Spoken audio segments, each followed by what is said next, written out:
Ya boleh saja Pak, tapi jangan kampanye, tapi ikut membantu, misalnya turun ke lapangan mencari. Ya saya cuma ngecek seberapa salah berpikirnya aja.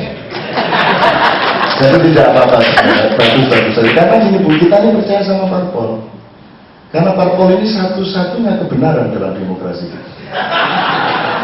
Loh, kalau memang dia satu-satunya kebenaran, jangan tolak dia kemana-mana. Kalau memang dia ditolak, ayo ditolak tidak hanya di situ gitu, tapi di seluruh Indonesia dan di seluruh kehidupan.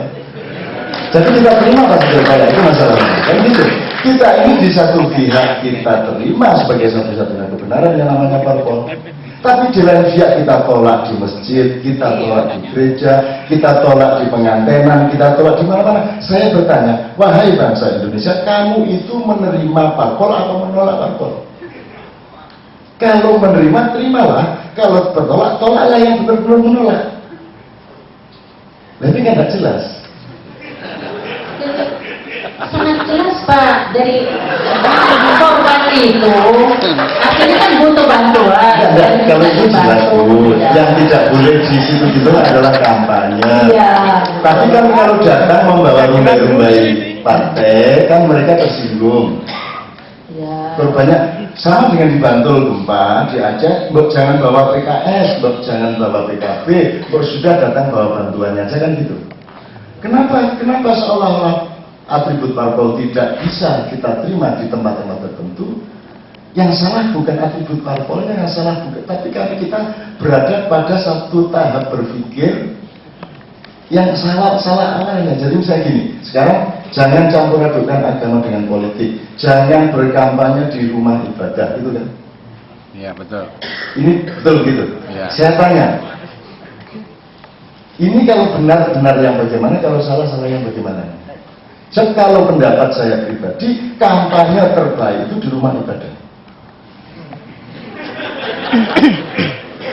Sebab kalau di rumah ibadah itu semua orang yang di masjid, di gereja, di kuil itu sadar bahwa Tuhan ada di situ. Jadi kalau kampanye di situ, kalau dia ngapain sudah cepat lalai. Jadi kalau saya disuruh kasih rekomendasi, kampanye parpol hanya boleh di rumah ibadah dan sekitarnya. Kalau saya begitu.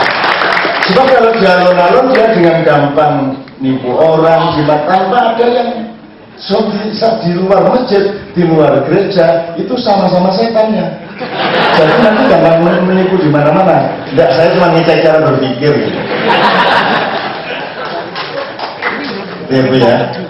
Makanya tadi Ibu, menurut saya, kalau menurut saya, kita ini berada pada tahap ada kekeliruan sedikit yang harus kita benahi. Misalnya Ibu mengatakan, jangan campur adukan bencana alam dengan politik. Nah ini kalimat yang betul harus kita benahi. Ada kiai jangan berpolitik, itu juga kalimat yang harus kita pertanyakan. Apa enggak justru kiai harus berpolitik? Loh, kalau kiai tidak berpolitik, tidak boleh berpolitik, cendekiawan tidak boleh berpolitik, akademisi jangan berpolitik, orang-orang yang baik-baik di dunia intelektual dan kebudayaan dan agama jangan berpolitik, berarti kita menyalahkan politik kepada maling-maling saja. Kan gitu. Apa tidak justru Pak Gede Prama itu harus jadi Menteri Kebudayaan? Beliau menjadi Menteri Pertahanan. Pangeran Gunarso menjadi Mensesnek karena dia yang sangat pandai mengurusi semua pemetaan. Kalau saya begitu, justru yang harus jadi jadi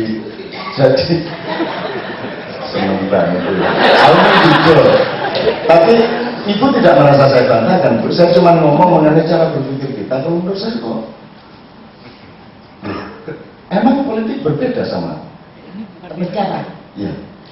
Nah, kalau saya kembalikan, ya itulah indahnya perbedaan. Loh, bukan perbedaan.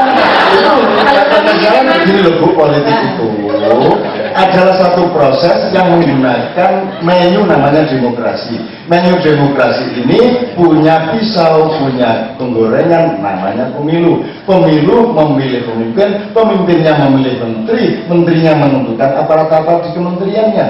Itu adalah langkah kesekian dari politik. Menteri dengan aparatnya itu nanti yang datang ke situ pintu.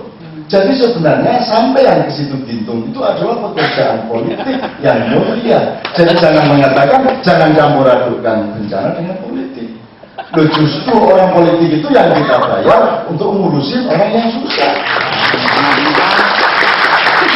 Oh, enggak, ini enggak salah, itu enggak apa, SD juga enggak ngerti begini-begini, enggak ngerti. Dia enggak ngerti, dia sudah sekuler, dia cara berpikirnya masih disconnected. Satu, ya, oke. Nomor dua, Pak Gede Prama. Ini saya kagum sama dia, saya cinta sama dia. Tapi kagum saya agak lebih kecil dibanding cinta saya sama dia. Juga dengan kakak saya, saudara saya. Soal perbedaan itu kan memang yang dinikmati oleh kami semua. Di 5 tempat yang rutin setiap bulan. Jangankan orang Hindu sesama orang Hindu, Pak. Tuhan sama dirinya itu berbedanya banyak sekali. Ada Tuhan yang maha memberi petunjuk, ada Tuhan yang maha menyesatkan. Kalau dalam bahasa Arabnya, Al-Hadi itu Allah sebagai maha pemberi hidayah, petunjuk. Al-Mudhil, Allah yang maha menyesatkan. Dan tidak ada ulama berani mengatakan bahwa Allah adalah yang maha menyesatkan. Sampai hari ini. Bekewo. Padahal setiap khutbah Jumat selalu disebut Mayyadillah wala mudhillalah wa mayyudlil fala hadiyalah. Betul kan? Setiap sholat Jumat itu selalu dengar itu. Barang siapa diberi hidayah oleh Tuhan tidak ada yang bisa menyesatkan. Dan barang siapa disesatkan Tuhan tidak ada yang bisa menyelamatkan. Gitu. Jadi Tuhan itu kadang jadi pemberi petunjuk, kadang jadi tukang menyesatkan. Kenapa?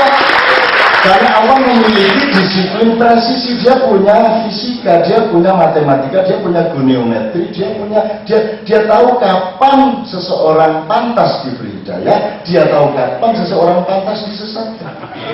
Kan begitu? Nah, memang begitu. Jadi tidak ada barang baik dan buruk berdiri sendiri. Yang ada adalah dia berada pada tempat yang tepat. Rujak cingur itu enak. Tapi jangan jam 2 malam bangunkan orang disuruh makan rujak cingur. Kan begitu.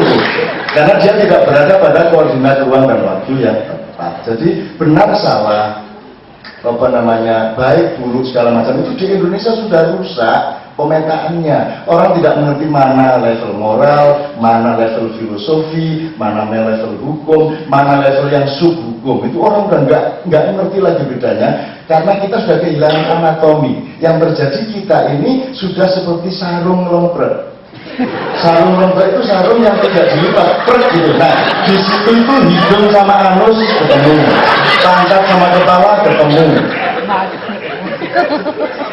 Udah nggak karuan, gitu loh. Tapi karena kita ini punya daya tahan yang luar biasa, orang Indonesia, makanya ini kalau menurut saya judulnya, ini saya paham, tapi saya tidak setuju.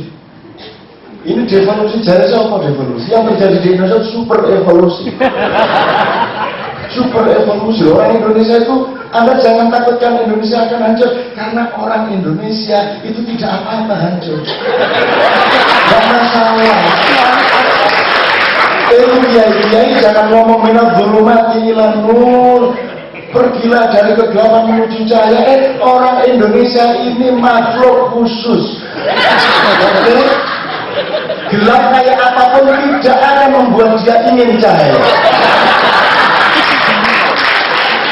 Ini makhluk dikhususkan Allah, dipertelkan surga, ditaruh dari Nusantara 17.000 pulau, maka manusia yang dibikin istimewa.